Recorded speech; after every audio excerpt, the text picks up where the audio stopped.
ស្ដីបងប្អូនទាំងគ្នាបាទហើយជាងពុំតែបាញ់ឆ្នាំ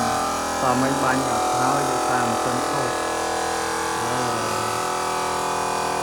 ឡូវខ្ញុំបាញ់បានល្វែងនៅខាងនោះមកល្វែងទៀតនៅមកល្វែងទៀតហើយមិនទាន់វាធ្វើទុកពេកហើយឆ្នាំខេះចំម៉ៅបាទ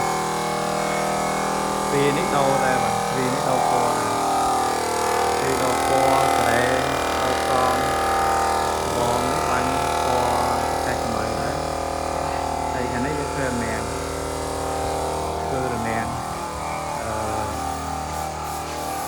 ចំហៀងហើយ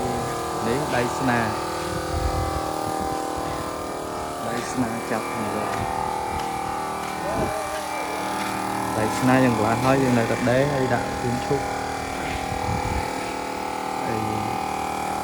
នេះចាប់កន្លែងចាប់បាទកន្លែងចាប់គឺនៅកន្លែងកាន់ដៃហ្នឹងនៅលើកាន់ដៃបាទ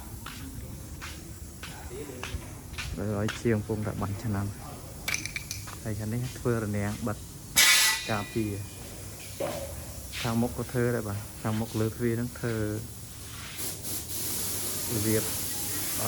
ម៉ូដដូចទ្វារដែរប៉ុន្តែយើងធ្វើជាប់ទ្វារមកធ្វើជាប់ទ្វារដើម្បីការពារកុំឲ្យមានចូលអញ្ចឹងបិទចិត្តធំតែម្ដងពីពណ៌នេះមើលពេលថ្ងៃមើលអត់តាមថាបាញ់នេះវាចាំតែពេលចូលមកលុបវា